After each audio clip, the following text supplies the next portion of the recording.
On Saturday we saw two of your friends, George Groves and Chris Eubank Jr. go out at the semi-final of the World Boxing Super Series. What did you make of the fight? I thought it was a really good fight. I thought it was intriguing, had me on the edge of my seat. I thought it was, I really enjoyed it. I really enjoyed the fight.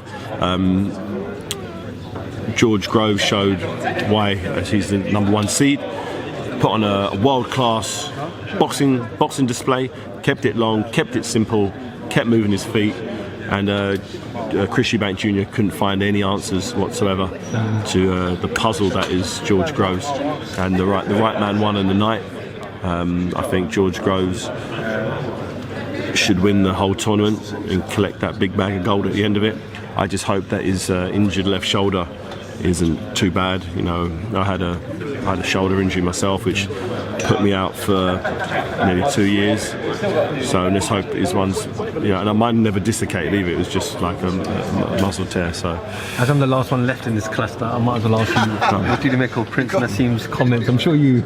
Yeah, it was funny. It was funny, but it was too harsh. It was too strong. It was unnecessary. It was too personal. It's too personal. You can't. If you're going to be doing commentary, you can't be like really digging into someone. His opinion is he might not be that good, but you can't tell a young man at 27, 28 to retire from boxing. That's pretty hardcore. What would your advice be to someone like Chris Jr.? My advice to Chris. A lot of hate and a lot of people got a lot of But that's the thing. That's the game. That's the game you play. I've done the same thing. Before I'm talking about the Klitschko fight. Before my fight with Klitschko, I gave it all the big talk. I was going to do this. I'm going to do that. I'm next coming. Blah blah blah. And I flopped. I lost on points. Didn't get knocked down. Didn't get hurt. But I lost. And it's the fact that you talk it up so much. When you win, you take the accolades, and yeah, I'm the man. But when you lose, you're going to get a little kicking on the way down. And you got to take the licks. He seems like he's mentally strong enough to overcome some negative, some hate in the press. It's easy to stick the boot in on someone who talks big and then underperforms. So he just needs to weather the storm.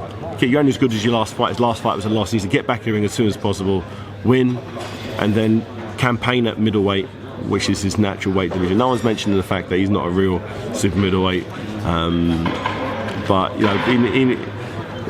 he's world class. But at middleweight, he's not big enough. He doesn't punch hard enough. If he was a huge hitter like a McClellan or one of these, or Triple G, who's a middleweight but could go up because he's got that one punch power and just ends people one shot, that's never been his game. So that being the case, he needs to fight people his own size and not give away unnecessary weight. David, as always, a pleasure talking to you. Likewise, mate. Best of luck in camp. Thanks.